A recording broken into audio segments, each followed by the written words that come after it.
Was sitting in the parking lot of the DMV on Route 9 in Clarksburg, West Virginia, waiting for my number to be called on my phone app when my daughter texted me. Not a call, a text. That distinction matters to me now in a way it didn't then. Dad.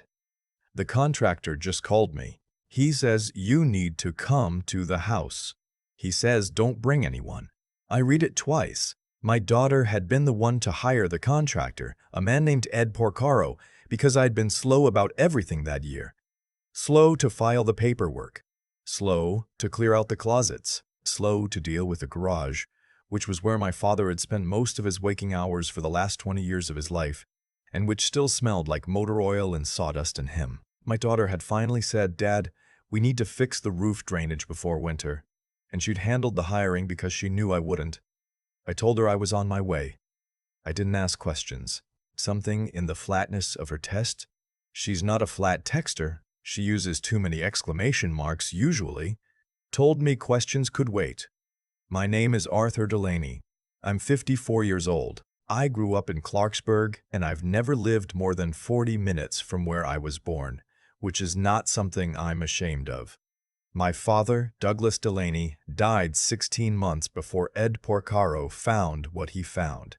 He was 79. He had COPD from 30 years of working maintenance at a paper mill, and the last 2 years of his life he'd been on oxygen, and his world had shrunk down to that house and that garage and the television in the den.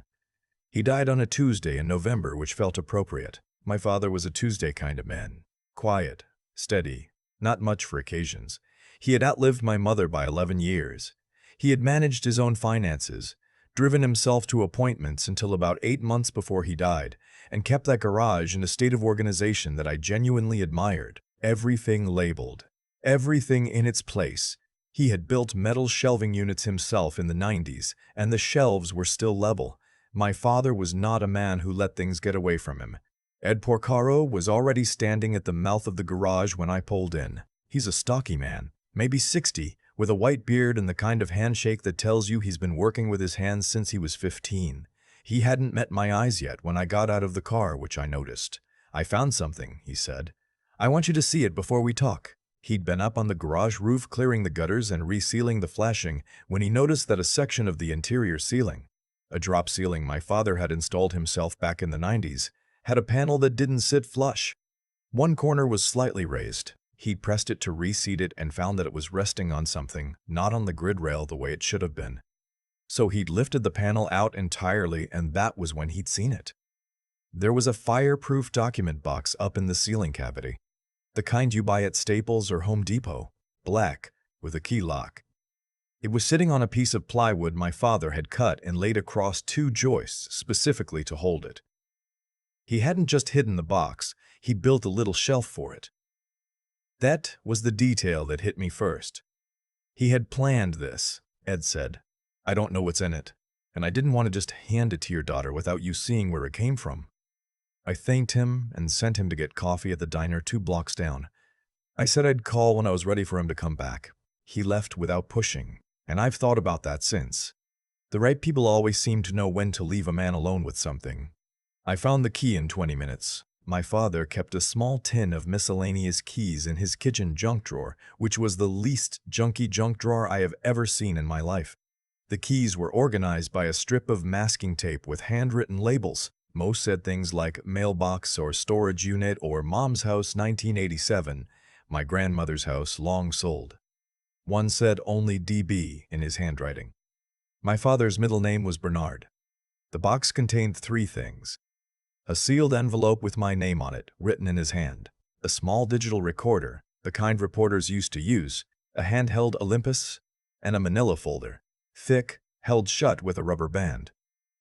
I sat down on his workbench stool and I did not open anything for a while. I just looked at the 3 items laid out in front of me. The garage was cold. It was the 2nd week of October, and the door was open and the smell of leaves and exhaust was coming in from the alley.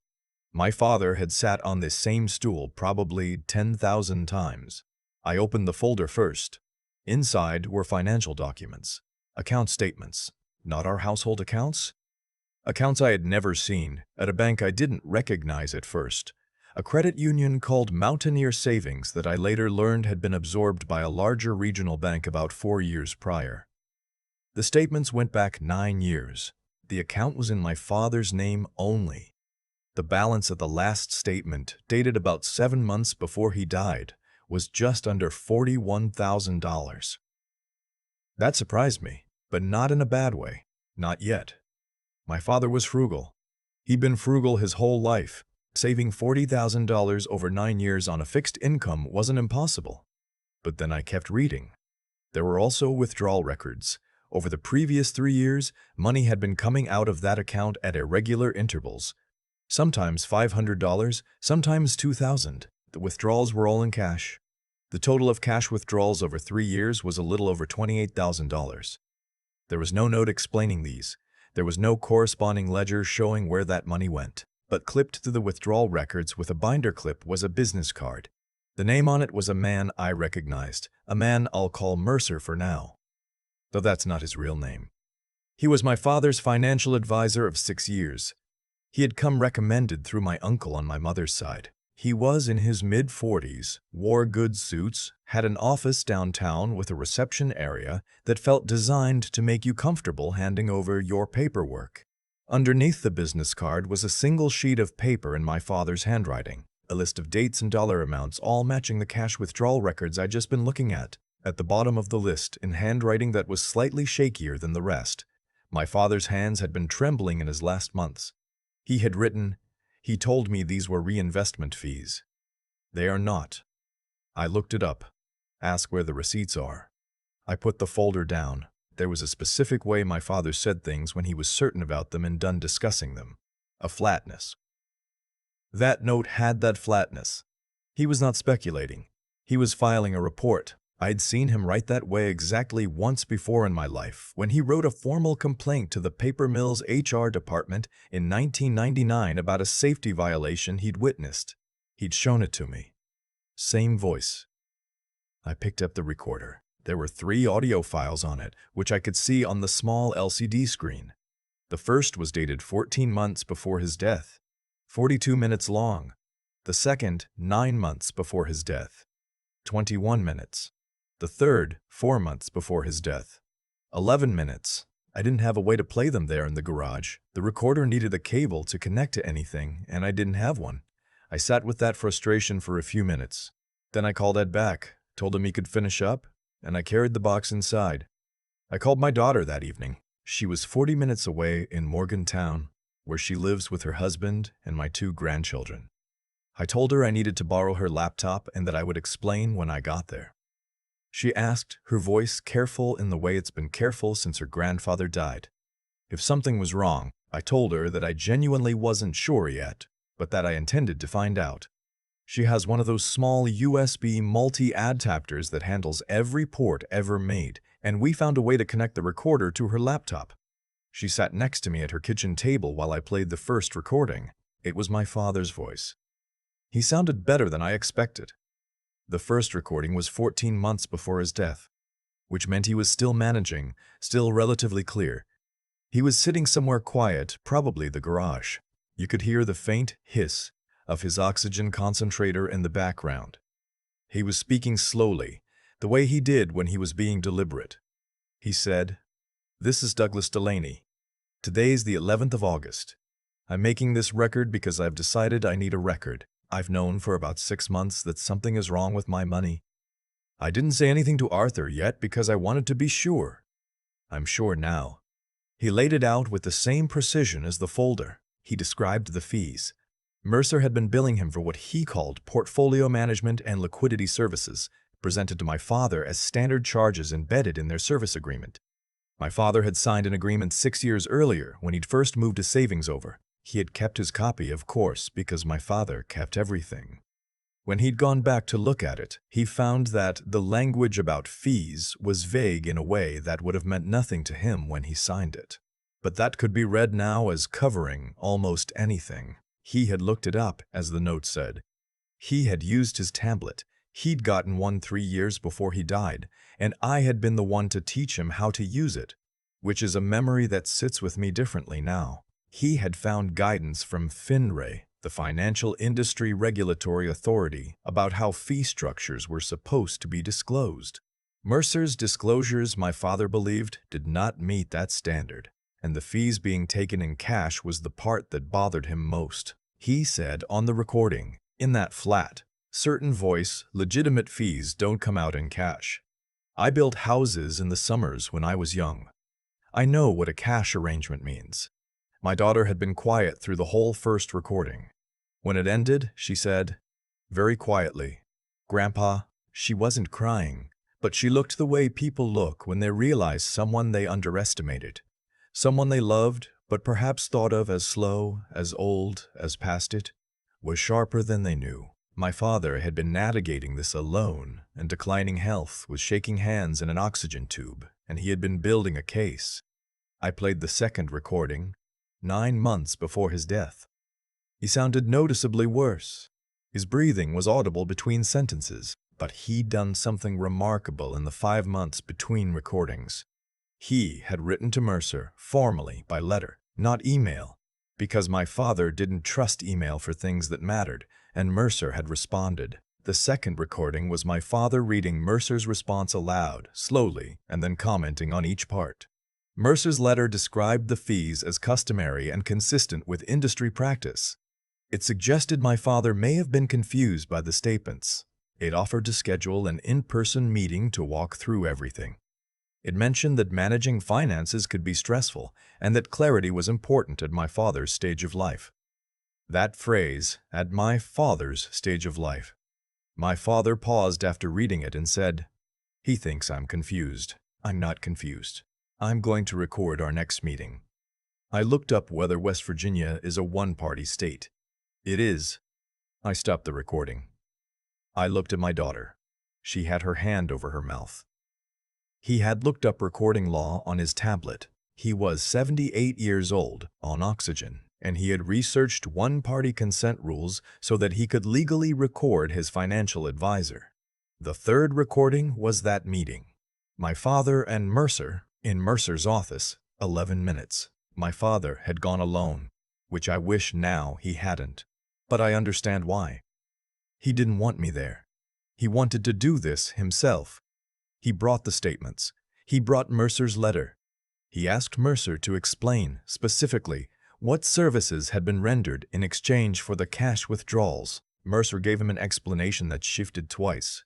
First it was a fee structure, then it was a discretionary charge. Then Mercer said my father had verbally authorized each withdrawal, which my father knew was false because he had never in his life verbally authorized anything significant without getting it in writing. Near the end of the recording, my father said, "Calm as you please. I'd like to see the receipts for each of these. Itemized." Mercer said he would have to pull those together. My father said, "That's fine. I'll wait." There was a silence of about 15 seconds on the recording, and then Mercer said, "Douglas, I want you to understand that I've been managing your account for 6 years. I've always had your best interests in mind. I hope you know that." My father said, "I know what I know." The recording ended there. I have been asked since by more than one person why my father didn't come to me sooner. I've had a long time to think about that, and I've landed somewhere that makes sense to me even if it doesn't satisfy everyone. My father was a man who had spent 40 years being dismissed, by doctors, by supervisors, by the mill. He was polite about it, but he told me once, I was maybe 22, that there is a kind of person in this world who will take your concern and hand it back to you in the shape of a problem with you. He didn't want Mercer to do that to both of us. He wanted the case built before he brought me in. He was also protecting me, I think, from the possibility that he might be wrong, from the possibility that he might be embarrassed if this turned out to be a misunderstanding, from the weight of it, which was considerable. He was 79 and dying, and he was trying to spare me weight. That's something I've had to sit with. I called a lawyer the morning after listening to the recordings. A man named a colleague of mine from the Clarksburg Rotary Club had recommended, who did financial litigation. I brought him everything, the box, the folder, the recorder, the recordings. I told him all of it. He listened without interrupting, and when I finished, he said the following: "Do not contact Mercer. Do not tell him you have these recordings. Do not move any of the accounts. He moved quickly after that. He connected with a forensic accountant, a woman who specialized in identifying unauthorized advisory fees and undisclosed compensation arrangements. She went through 6 years of my father's statements, cross-referencing the fee disclosures in the original service agreement against actual withdrawals. Her conclusion, delivered in a written report about 3 weeks later, was that approximately $22,000 in fees had been withdrawn without adequate written authorization and without clear corresponding documentation of services rendered. She also found something my father had not known about. There was a third-party arrangement. Mercer had a referral relationship with an insurance company, one that sold annuity products and had received commission payments for recommending those products to clients. My father had purchased 2 annuities through Mercer. The commissions Mercer received on those purchases had never been disclosed to my father. This was, the lawyer told me, a clear violation of his fiduciary duty. The complaint went to the West Virginia Securities Commission and to FINRA simultaneously. The investigations ran in parallel, which the lawyer said was not unusual and which took longer than I wanted but moved with more weight than I expected. Mercer's license was suspended pending investigation within 2 months of the filing. The full regulatory findings came down 8 months later. He was found to have violated multiple disclosure requirements across multiple client accounts. My father was not the only one. His license was permanently revoked. He faced civil claims from several clients, and our civil suit was settled 14 months after I first walked into that garage. The settlement covered the unauthorized fees plus damages. I donated a portion of it to the COPT Foundation in my father's name. My uncle, the one who had recommended Mercer to my father in the first place, was harder to navigate. The investigation did not find that my uncle had any financial arrangement with Mercer. What it found, through subpoenaed communications, was that my uncle had spoken with Mercer on the phone multiple times over the years, and that Mercer had occasionally mentioned my father's account value in those conversations, not in explicit terms, but in ways that someone paying attention might have used. My uncle said he hadn't known what Mercer was doing, that he had just been making conversation, that he'd never thought. I believe him, and I don't believe him. I've decided those two things can coexist. We were close, my uncle and I can feel the before and the after of that like a change in elevation. Even now, even when we're in the same room and managing to behave normally toward each other. My father wrote a line in the sealed envelope. I opened it later, alone, at his kitchen table that I keep returning to. He wrote, I don't know what your uncle understood about all of this. I have my suspicions, but suspicions aren't facts. Don't let it ruin you. He's your mother's brother and your mother loved him. That's real too. My father was always able to hold more than one true thing at a time. I'm trying to learn that. The envelope was 2 pages. I'm not going to share all of it here because most of it is between him and me, but the parts that are meant to be heard, I think, are these. He wrote, I should have told you sooner. I kept thinking I needed one more piece of evidence. That's a habit of mine. Waiting until I'm certain. Your mother always said it was a good quality in small amounts and a bad quality in large amounts. She was right. Don't wait until you're certain. Sometimes certain costs too much time. And further down, near the bottom of the second page, in handwriting that was effortful but clear, you always figured I was tougher than I was. I was tough enough. But don't let that make you think tough means alone. I should have asked you to sit with me on some of this. I think I would have liked the company. I have read that line more times than I can count. I have thought about all the Sunday afternoons I drove over there and sat in his garage and talked about nothing in particular. Baseball, the neighbors, what was wrong with the county road maintenance, while whatever he was carrying sat somewhere in the ceiling above us, sealed in a black box on a shelf he'd built himself. He was right there. I was right there. And we talked about the county roads. I'm not angry about that. I want to be clear that I'm not angry about that. He handled it the way he knew how to handle it, and he handled it well enough that when the time came, there was a box. There was a recorder. There were 3 files. There was everything anyone would need to finish what he'd started. Ed Porcaro finished the gutter work that same week. I paid him what we'd agreed, and I gave him an extra $100 in cash, which he tried to refuse and which I insisted on. He'd known to call me instead of my daughter. He'd known to leave when I needed him to leave. That's worth something.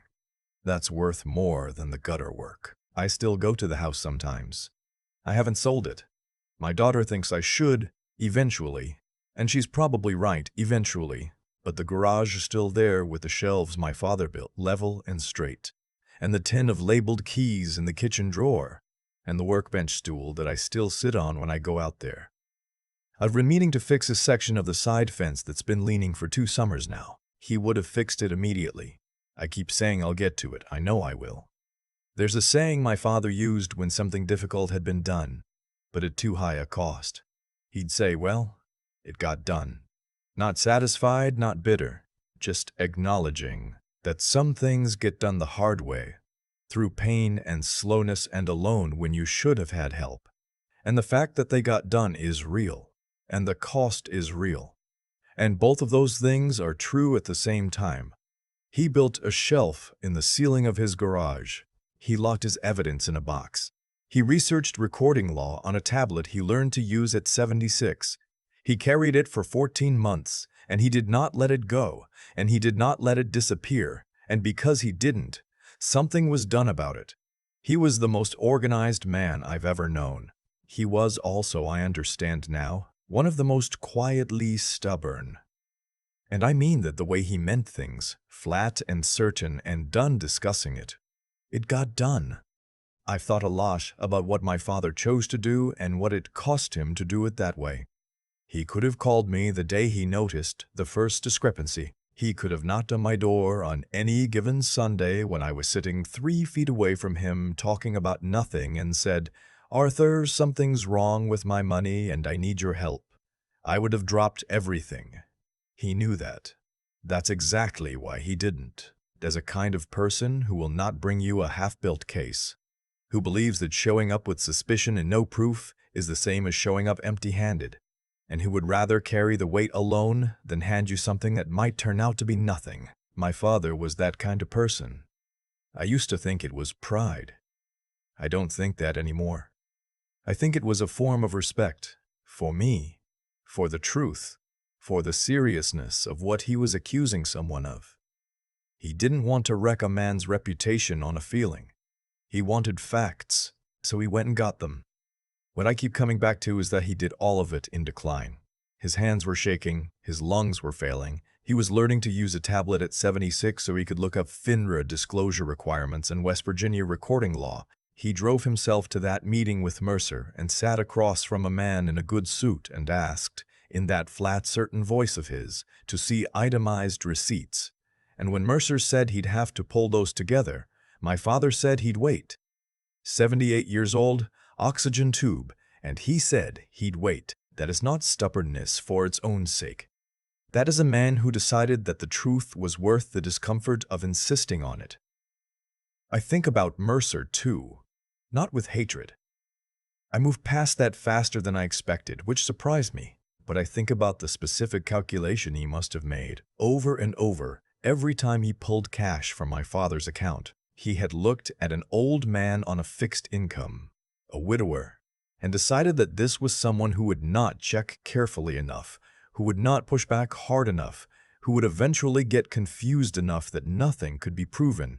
He had looked at my father and seen someone easy. He was wrong about every single part of that. And because he was wrong, there is a paper trail, 3 audio recordings, a forensic accounting report, and a regulatory finding that ended his career. The thing about treating someone as less than they are is that you stop paying attention to what they're actually doing. Mercer stopped paying attention. My father never did. I don't think the world is arranged so that justice always arrives. I've been around long enough to know that isn't true, but I think there is something real in the idea that the people who do careful, honest, unglamorous work, the kind of work my father did alone in a garage with shaking hands, tend to leave behind something that holds. The box held, the recordings held, the shelf he built in the ceiling held for however many years he needed it to hold. He wrote in that letter that he should have asked me to sit with him on some of it, that he thought he would have liked the company. I've read that line so many times, the paper is starting to soften at the fold. What I want to say back to him and can't is that the sitting alone part is what made him who he was. That the same quality that kept him from calling me is the quality that got it done. You don't get one without the other. I'm not sure you'd want to. He was the most patient man I've ever known, and patience, real patience, the kind that keeps records and waits for receipts and doesn't flinch, turns out to be one of the most powerful things a person can have.